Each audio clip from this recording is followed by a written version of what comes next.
Ninehouser. I'm the Pittsburgh Coordinator of Pennsylvania Wants to Work. Pennsylvania Wants to Work campaign is about reaching... Can you not hear me? Is that better? Pennsylvania Wants to Work campaign is about reaching out to unemployed, underemployed workers, laid-off workers, of which there are way, way too many still in this recession, making sure that we're all standing together. And this event today is more than that. It's about making sure that the entire community, we're all coming together to fight for good jobs. The President is out there every day talking about the need to put people back to work. We got millions of undone projects in this country, like in Pittsburgh, 1 out of 4 of our bridges are substandard and insufficient and need upgrading. Millions of those projects across the country, millions of unemployed workers. You know, it's time to bring those things together and get America moving together, roll up our sleeves. Jobs build America. We need to put folks back to work. That's the message today. That's the message in the country right now. There's a lot of fire out there for that, and we need to carry that message forward now. It's absolutely urgent that we do that. I want to thank the Pittsburgh Federation of Teachers for generously opening up the hall today for our use. We love our teachers. We need to make sure that we are all speaking out to make sure we're building for our future, as we said, and the way to do that is to educate our kids, make sure public education is funded. We want to thank the PFT for generously opening up their great facility for us today.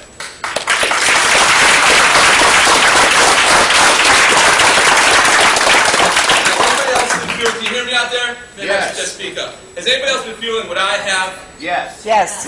Is anybody else feeling it? Something is happening in America right now. There's something in the air in America right now. Are folks feeling what I'm feeling in the air out there? Yes. People are coming together across our nation to demand good jobs, to demand accountability from Wall Street, to demand a country that works for everyone again, not just for the few. Are folks feeling that energy out in the air out there? Yes. Are we ready to fight for that? Yes.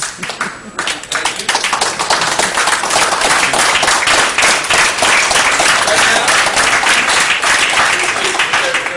Right now, I want to introduce somebody. It was 1967. You didn't know this was going to be, this is your life, right, Jack? It was 1967 when Jack Shea stepped up to be part of the organizing committee to form a union where he worked. Since then, Jack Shea has been out there every day in front of every issue and cause that matters to working families in Allegheny County. I want to thank Jack for being here today. President of the Allegheny County Central Labor Council, Jack Shea.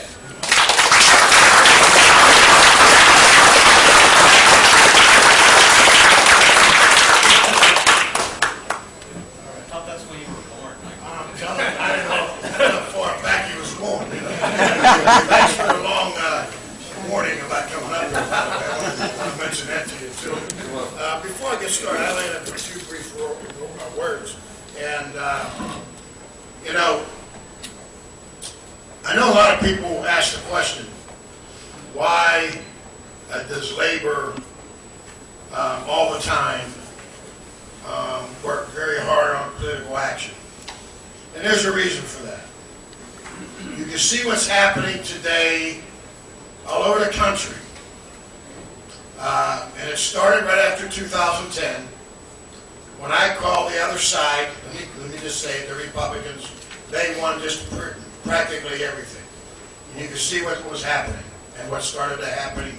Instead of questioning yourself, I wonder how they're going to be in office, well, they showed us how they were going to be. I think anybody today who has good wages, who has benefits, and a real pension, somebody's coming after you to knock that down. And I mean that. Yeah. I'm not just saying this because you all are in the room. It's happening. I don't care if it's the postal workers. Yeah. I don't care if it's the transit authority. Right. And I could go on and on, as you know I can. I mean, right now in our city, we have probably about 1,500 building service folks. You used to know them as janitors. It took a while, but their union brought their wages into a decent living where they can raise their children, educate their children. They have medical benefits. They have a pension. And right now they're struggling and fighting as hard as they can for an agreement. And I can look around this room and I can point out several people and where they're working. I see Kathy sitting back there, worked for the UAW, her plant in West Mifflin. It's out of business. Completely out of business. So, how did this all get started? It started with the National AFL-CIO. They said, we want to do a pilot program in 5 cities.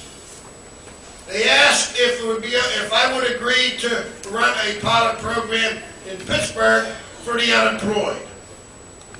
Both union and non-union, by the way.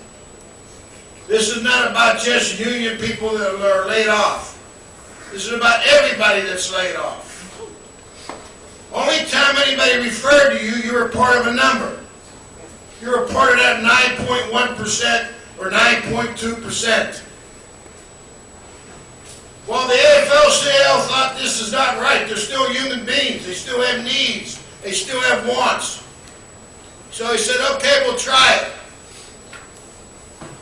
We are doing very good here in Pittsburgh in terms of organizing the laid-off workers. But we need more help. And we want to communicate with everybody that we kind of bring in to the fold. We're not asking you, I don't believe, they're not asking them for no money. I'll make sure you're making money on the side. We got a free raffle going. All right, we got a raffle, that's right. Free raffle? Yeah. Oh, buddy, yeah, I'll take 2 tickets. No, but really, I mean, we're not asking for no money, no membership dues. All we want to do is communicate with you. We want you to communicate with us. And I want to tell you, we can help. We really can. And hopefully, now we turn another page, and we see what's happening all over the country. Occupy Wall Street. And I don't know how many years it is. I don't know how many cities the organization is in, but I know I went to the first meeting in Shea the other night, and I'll tell you, it was great just to sit there and be part of the group, not have to worry about a structure that really a Constitution mandates that you run. Heck, there was so many young folks there with different color hair. I said, I'll take some of that different color hair. But I want to tell you something. When they left there, they made a decision. And their decision was, very simply, next Saturday, they're going to go downtown Pittsburgh. Now, I think the venue's Market Square, but I'm not sure. Yes. I'm going to let them decide that because, very honestly, they filled that Unitarian church by over 400 people, not by somebody getting in a room and saying, where are we going to meet? They did it with the social media out there. I found out on Facebook. Somebody said, I was an old guy like you. I know Facebook. Got a lot of young grandkids, you know what I mean? You better get on there if you want to keep up with the kids, you know what I mean? I'm telling you, something's going on. And this is something, let me give you an example. I'm going too long. That's okay, go ahead. Go ahead. Go ahead. Let me give you an example. 18 months ago, the National AFL-CIO and all their affiliate unions put 15,000 people in Wall Street. 15,000. Saying the same things they're saying now. The next day, everybody went back to what they do for a living.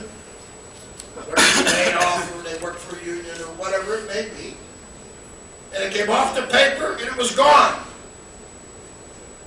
This is now when the young folks on their own grows up, Occupy Wall Street is spreading all over the country, and it's heading all the news in every city, every state, every national, every cable TV. What's heading the news is the occupation of Wall Street and the other cities. I'm telling you, something's happening, and I know one thing, that labor is part of the 99%, who they've been taken off of. It is about time, and I'm going to be part of it, just as Jack Shea, not as the president of the Allegheny County Labor Council.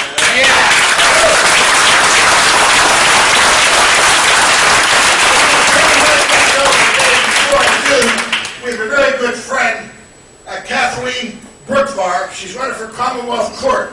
She's a very good friend of labor. She has been all of her career. Now she's running for what we call appellate judges. That's the appeal judges, all right? And Kathleen's here. And Kathleen, let's recognize you. Anybody who knows and is registered, please remember Kathleen. Anybody who is not registered, and I'm not going to ask you if you are because you're not going to tell me the truth anyhow, please get registered. And anybody who don't have ID, because those Republicans are trying to change that all over the country, okay? They're trying to cut the amount of people that are voting, and that is the seniors especially, who don't have photo ID, a lot of them, you know what I mean? We got to make sure you register, you have the proper ID, so when you go in there, you can vote, and you can vote to try to change this country and try to turn this country around. And I want to thank you very much for being here. Thank you.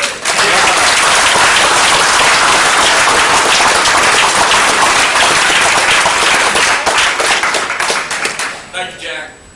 So it's great everybody's here. I probably neglected to say something, which is the Pennsylvania Wants to Work campaign is a project of the Allegheny County Central Labor Council, Pennsylvania AFL-CIO, and Working America.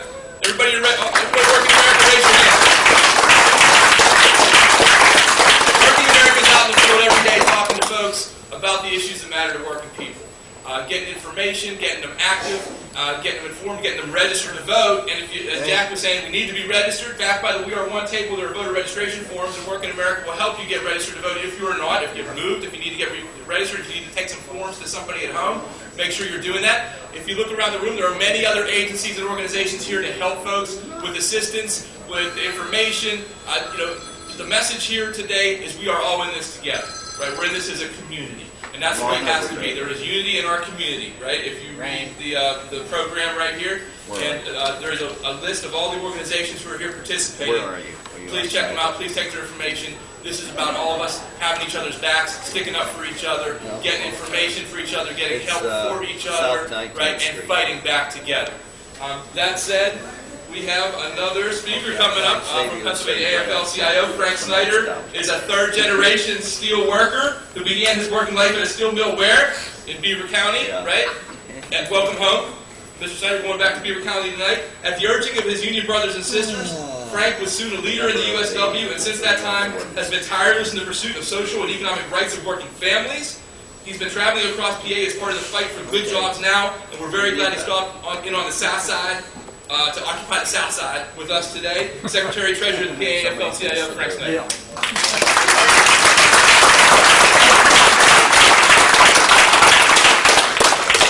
Thank you, David, and President Shea, certainly for all of your leadership and your inspiration. Thank all of you for being here on a beautiful Saturday afternoon.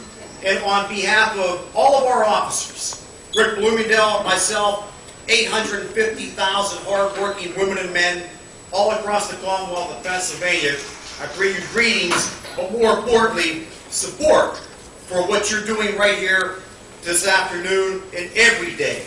There is no question about it, that as we travel this state, 67 counties, my colleague, your Community Services Director of Pennsylvania, Carl Dillinger, and myself, the sentiment continues to be one concern and one concern only, and that's jobs. You all know that. It is all about jobs. Former Hall of Fame coach for those Pittsburgh Steelers, Chuck Noll, once said after an unusual season in which the Steelers failed to make it to the playoffs, was asked by a reporter just what happened. Coach Noll quipped, "We have problems, and they are many." If you spent any time on the Hill in Harrisburg these days, like we have, you will come to the same conclusion that we have problems, and they are indeed many. Think about this. You know the statistics. Some of you, unfortunately, are a statistic. On any given month in the Commonwealth of Pennsylvania for the last few years, there have been 500,000 people, 500,000 people on unemployment, and at least another 500,000 that have been underemployed. If you're lucky enough to have a job right now, you are concerned about having that job tomorrow. So I do feel it's appropriate, as Dave says, I come out of the Steelworkers Union myself, and in some way, I think about where we stand today. We are really on property hallowed ground, in my opinion, when you take a look at the entire South Side. You know, a region that quite literally built and forged America through its industry, through its sweat and blood. And we are here today in a hallowed hall of a teachers' union. Well, I look around, and I'm hard-pressed to find villains. I'm looking for them, as they say they are, because somehow our public sector workers, first responders, teachers, firemen, policemen have been demonized. So I'm looking. And if you can help me find some of those villains, I would want you to point them out. Because I'd like to have a few words with them. So think about this. Instead of having a national conversation about putting Americans back to work, Pennsylvanians back to work, there are some in their infinite wisdom that believe that slashing jobs is the appropriate way. There are some that believe that privatization is the appropriate way. They just don't seem to get it. Because after all, the best way to get America working again and Pennsylvania working again is to put you all to work. You are really the consumers. We are consumers. When you talk about that 99, yes, what do? I can tell you I spend every penny I make, probably like many of you. We consume goods. We consume products. I look around and I see the young people. Have no fear. I hate to say this, but it is a point of fact that this is generationless. Generationless. Because unfortunately, what we have for the first time in anybody's lifetime in this room, our young people are expected to actually make less, to do less, whenever they complete, if they are fortunate enough, school. They will come out of college saddled with incredible debt that they will not be able to pay off, in some cases in a decade. If they are fortunate enough to get into the work environment, they will not make anywhere near what the same people in the same fields and professions were just some 10 years ago. Now, I don't want to scare you all. I can only tell you that because I also have a young son. When folks come to Pittsburgh, and I love this city, and I love coming home again. Love it. Love to see my friends, visit with my family. But it seems like every visit, when I'm in Western Pennsylvania, another business is closed, has relocated, or is filed for bankruptcy. So I meet it with bittersweet emotion. And I think that when folks come to Pittsburgh for the first time, and they come all along the waterfront, and they look at this area, as aesthetically appealing as it is, with its restaurants, strip malls, hotels, the hustle and bustle of business and life, they think it's such a beautiful and what an exciting place to be. I look at it as it is beautiful, in some cases exciting, but it's also a direct reflection of an economic situation that somehow went awry.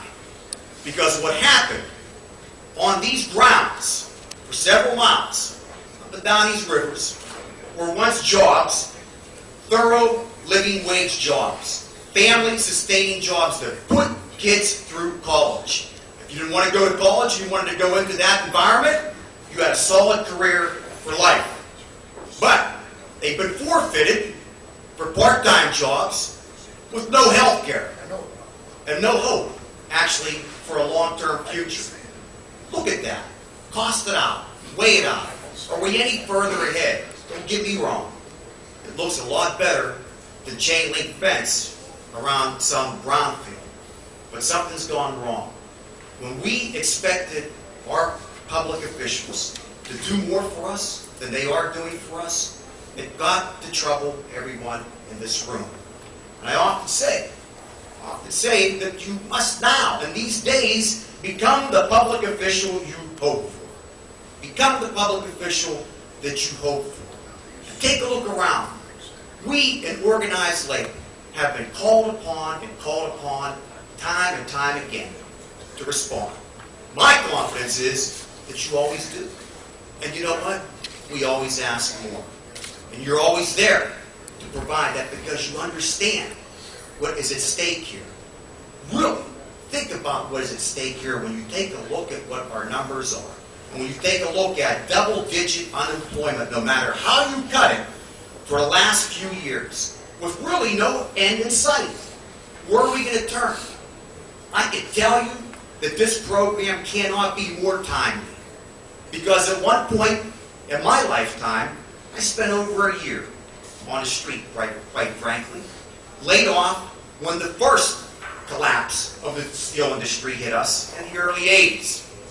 At that time, at the very least, while tens of thousands of men and women were in the unemployment lines, there were, in fact, unemployment lines.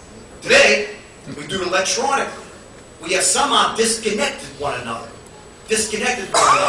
While I would go once a week and sign up for that unemployment check, what would we talk about online? There weren't any jobs at that time to be had. Carl knows. We would talk about where we're going to get that 5-pound block of cheese or butter or potatoes. But you know what? We had a community. That we weren't on an island. And we understood that. And what has happened today is too many times folks that have been affected by this recession through no fault of their own find that there's no place to turn. They find there's no place to turn. I cannot say enough for what President Shea has taken upon himself and his council here in Allegheny County to provide some semblance of dignity through something that folks did not expect, did not ask for, did not want, and do not deserve. There is a place out there. We're going to try to get America working again. Certainly we're going to try to move Pennsylvania forward again. The election, you cannot disconnect politics, organizing, election process, and everything that impacts you. It's there. You may not like it, but they are inextricably connected. Every election is important. These November elections, you have so much going on, from county races, county commissioners that control entire budgets for an area or a region. You talk about those judicial races that Kathy's involved in. We need people to come out and vote. And that's our biggest fear, is that people are getting complacent. They are getting complacent and think that there's just nothing I can do about this. But you get out of government what you put into it. You get out of government what you put into it. You have to become active no matter what. Be involved. Be involved with your union. Be involved with your community. Look, we can't do it on our own. We'll admit that. So we have partnered with other progressive organizations, other like-minded public officials, and you know, look, we got a message out there, regardless of what party you're from. You know, it's time that you wake up, that there is a jobs crisis in Pennsylvania. There's a job crisis in America. And unless you're going to focus on that, or some other crazy, twisted agenda, that we're seeing in Harrisburg and Washington right now, you know, then you will have the wrath of organized labor and our friends and allies to deal with. You know, you do a lot throughout the campaign cycle, but the days of running campaigns from Labor Day to Election Day are over.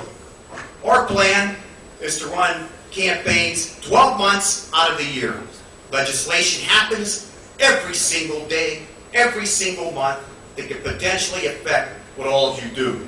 Now, what happened in 2008, November election, was historic.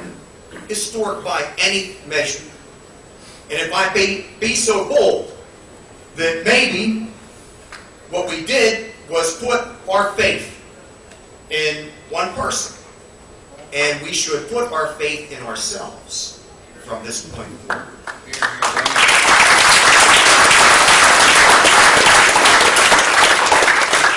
You put your faith in yourself, and there's not a thing that you cannot do. As much as the statistics are against our youth, think about this. You're the ones that can really change this. We are going to change this together. We're going to be with you. President Bloomingdale and myself ran for these high offices of your AFL-CIO, and we are both humble and grateful to those who support us. Under the auspice of the banner that your fight is our fight. We meant it then, and we mean it even more today. Because your fight is our fight. It does not matter what sector you work in. Public, private, building, trades. Does not matter what community you belong to. We are going to be with you. We are about moving and advancing the social and economic justice and protection for all workers in Pennsylvania. Yes, we open this up to members. David, we open it up to everybody. We want everybody to come down that feels like they need some type of resources and some kind of help and assistance to point them in the right direction. Think about it, 500,000 people, not alone. You're absolutely not alone. So we're going to be there at the AFL-CIO with our central bodies, with our leadership, and honestly, it's not going to happen. This fight won't be won in Harrisburg. I assure you that. It's not going to be won in Washington, D.C. You're going to win these fights in Monaca, in the Mon Valley. You're going to win these fights in Aspinwall, in Apollo. You're going to win them in Pittsburgh and Philadelphia. Because that's what this is going to take. That same type of grassroots uprising. That's what we have to do, is get back to the basics. No matter what it is. For you to be here on a beautiful afternoon like this, lets us know that you are committed. You're committed to one another. You're committed to justice. You're committed to see it through. And we're committed to you. If that's what you're going to do for us, damn sure straight, we're going to be doing the same back to you. So, I went on a little bit too long. I just want you to know that it's going to turn around, and it's going to turn around with your help. You got to get out there in November. You got to be active in those elections. And as soon as election day is over, because when you vote and work the kinds of ways that you all have over the years that I've worked with you and have had that pleasure, it's not about winning an election. That's easy. It's not about winning an election. Actually, our work begins the day after election day to keep people, their feet to their fires, to keep those friends of ours honest, and to keep our enemies, hopefully at some point, at bay at least, or out of office. So, I just want you to know that it's up to us to carry on that there is dignity in all work. Dignity in all work, and we're going to do everything that we can, because this is not rocket science. You know, it's about reinvestment in our infrastructure, reinvestment in our energy grid, reinvestment in our transportation system. That's how you bring jobs back to Pennsylvania. Mickey Bolt knows you keep it made in America, that's for damn sure. And I just want to say America works best when we say Union left. Union yes. Thank you very much, everybody. You're doing a great job.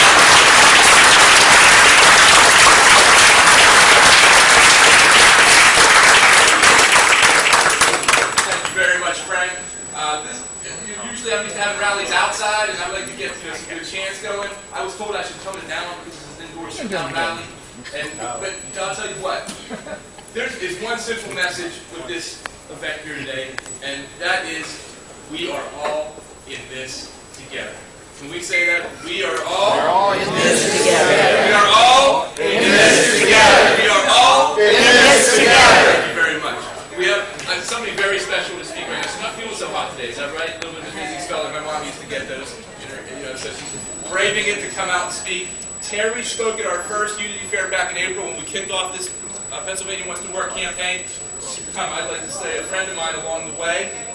She's come a long way since then. She has a very serious and powerful story, but it's not so much what happened to her, it's what she's done since she came to terms with the realities of the recession and how that affected her life. With no further ado, I want Terry to come on up and tell us what she's. But I did want to come and share with you. My name is Terry Miale, and 5 months ago I was asked to speak at the very first Unity Fair about my experience as an unemployed and underemployed worker. It did take some time for me to put what happened down on paper, but as it turned out, taking that walk backwards was an important step in moving forward. The Unity Fair was the first time I was given the opportunity to really tell my story. A story that began with wide-eyed optimism and hope and ended with despair and poverty. While going through the loss of my livelihood, the will to live was an extremely hard thing to hang on to. I grew up believing life in America would be good if you worked hard. The American dream is within reach of all Americans. After all, America is the land of opportunity. But now, having and keeping a job was a matter no longer within my control. As a child of a steel hauler, I witnessed the sheer determination every blue-collar home in Pittsburgh possessed. Life wasn't easy, but honest work produced a decent living wage. No one was looking for easy. We knew what it was to pull ourselves up by our bootstraps. We did it on a daily basis. For 30 years, I worked for Verizon. In July of 2002, 110 of us found ourselves unemployed.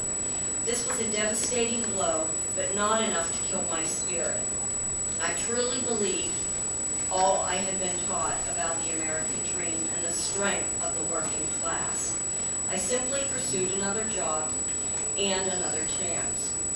While doing just about anything to scratch by, taking on temp jobs, contract jobs, and liquidating my retirement, now I was living off my retirement, I did finally land a job with Level 3 Communications as a switch engineer in August of 2006. Things were looking hopeful. I looked to this job as a way to recover from the previous 4 years. I refinanced my home to lock in a low fixed rate. I still believed that my efforts would be rewarded. April of 2008, I discovered that Bank of America was not paying my property taxes even though they were contracted to do so. They refused even to discuss fixing the problem. The burden was on me, again, to make it right. July of 2008 brought news that Level 3 Communications was shipping all of the jobs in Pittsburgh to India. 1 month short of 2 years' employment, my job again was gone. I felt the kind of devastation that I had never experienced before in my life. I knew at this point that forces beyond my control had taken over. There is a larger picture that I began to see. The American dream has ceased to exist. As a nation, the last 30 years has been a downward spiral that increasingly caused workers to be disenfranchised. Productivity is high and pay is low. More work is being done by fewer people at lower pay. Boy, that's strange. I hear it keeps coming back at me. And this downward trend continues to happen. Congress was making laws that paved the way to the complete erosion of the middle class. Today, both our jobs and our safety nets are being pulled out from under us. Millionaires in both the House and the Senate are refusing to tax themselves and other millionaires and billionaires at the expense of our ability to survive. This is now personal. The wealthy are getting wealthier, the middle class is being gutted. I could no longer passively sit and wait for Superman to come and save the day. I needed to do something. MoveOn.org of Greater Pittsburgh shared my values, so I took on a leadership role. I believe these downward trends can be stopped if we get together, stay together, and be involved. Democracy only exists if we are willing to stand up and make our voices heard. Democracy only exists if we take action.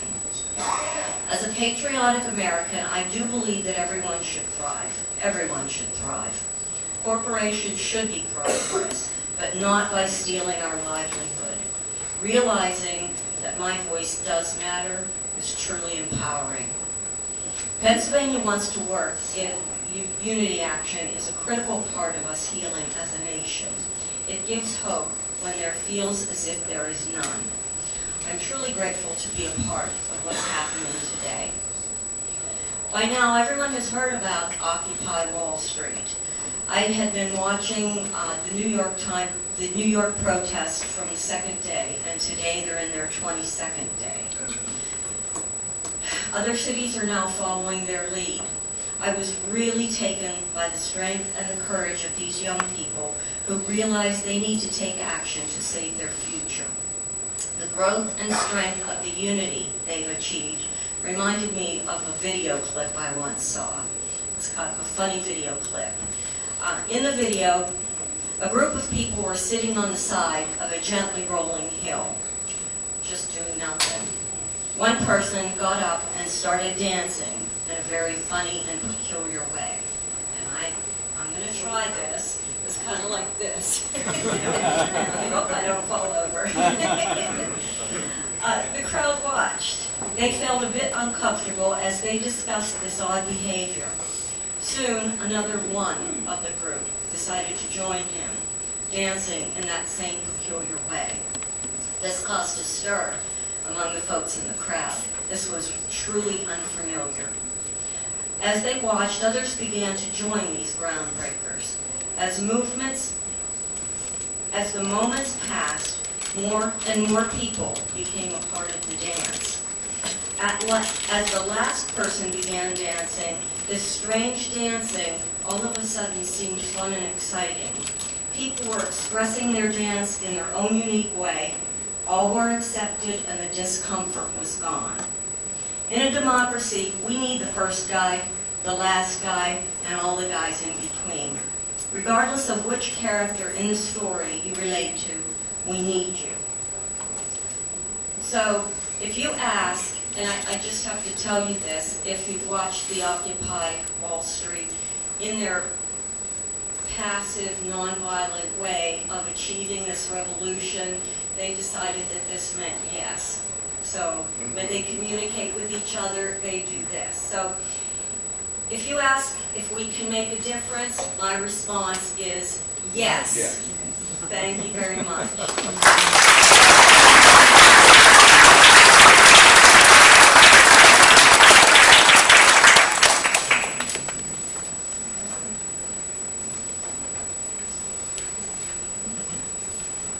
Thank you very much, Terry. So I just want to thank all the agencies who are here participating, who turned out today. Thank you, everybody, for being here. Make sure you check your program to see everybody who's here. And but we got one more guy, because Mike Doyle is an old friend of mine. He just popped in, right? I met Mike years back on go figure, on a voter registration campaign. Mike Doyle feels very strongly about participating in our democracy and the power of the vote. He just wants to say a word or two about that right now.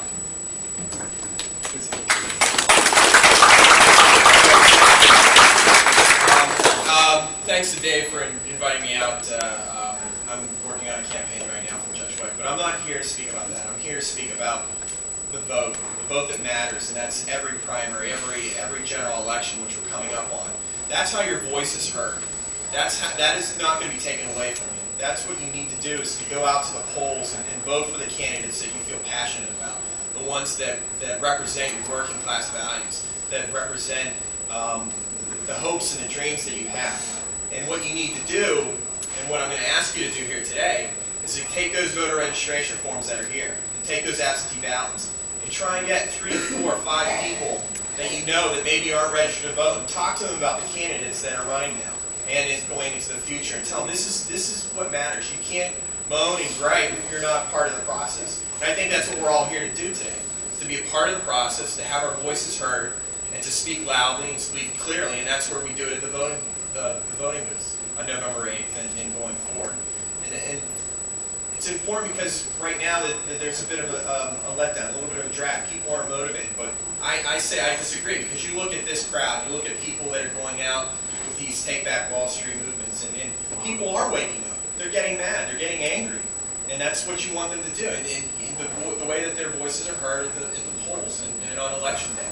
So talk to your friends. Talk to your family members. If people aren't going to be able to make it to the polls, give them an absentee ballot.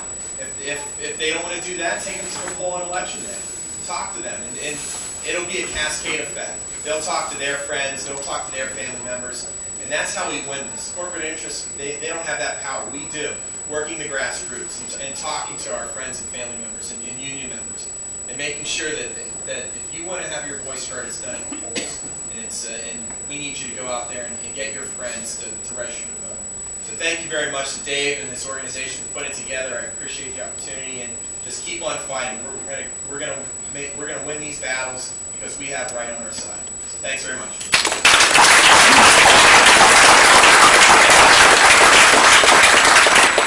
All right, everybody. So as you look around the room, there are multiple agencies and organizations here who are activists out there fighting for justice, for workers. Make sure you're getting involved. You always want to close something like this with a call to action. Mike just did on the level. Obviously, we got to be voting. We got to make sure our friends, family, everybody's turning out to vote. At the same time, we should be out in the streets right now. There's energy in this country to get out there, right? To make yourself heard. Terry, I thought the way Terry closed was wonderful, right? I mean, this is a time to express yourself. To come out, it's part of the problem, I think, for the last 30 years, everybody from the top and the middle and the bottom, even, we've all kind of been like, staying closed up, staying inside. The folks at the top are on the grab. The folks who don't have so much just want to hang on to that little bit they got, and we're just kind of losing touch with each other. I think Frank might have talked about that as well. We're kind of isolated. This is the time to break through that. And next week, as Jack mentioned, the Occupy Pittsburgh folks are coming out. Get yourself a homemade sign. You can grab one of these if you want to. Here's just a couple of sample ideas. Fix our bridges, right? Get people back to work. Jobs, not cuts. Let's build America. Let's not cut people out. And jobs, rebuild America. As a matter of fact, Pennsylvania Wants to Work campaign is having an infrastructure highlighting event this Wednesday coming up at the Birmingham Bridge. This is going to be our message. Jobs, rebuild America. The Birmingham Bridge, as much traffic as it gets every day of the week, is structurally deficient. It needs work. We could be putting folks to work doing that right now. So that event's going to be coming up in 5 p.m. Wednesday at the Birmingham Bridge on the south side end. Right? We'll be highlighting these very critical issues. But get out in the street. It's not necessarily our action. Not necessarily Occupy Pittsburgh, but get out there. There's multiple events, actions. Get out in the street and start to feel like you're connected to something larger, a bigger fight. We're all in this together. What are we? Yes. It's quiet. We're all in this together. And if you didn't get your raffle ticket, make sure you go up front at the registration table and get a raffle ticket. These are, look at this, the Steeler box right here. Georgianne, where's Georgianne? Is she here? She's right there. Georgianne made a homemade Steeler Afghan in there. It's beautiful, it's big, and there's also like a family tailgate party in a box right there, Steeler party in a box. There's another Steeler Afghan that's wrapped up there, so there's going to be two prizes given. Make sure you have a raffle ticket. We're also doing hot dogs. We have meat-free as well, right? So we got your standard hot dogs, but we're also conscious, but that I'm not allowed to eat meat so much anymore now that I'm married. And so we got the meat-free hot dogs as well. And that's happening now. Thanks so much. The rest of the time is just have a good time, talk with each other, get to know each other, and have a nice time. Thanks very much.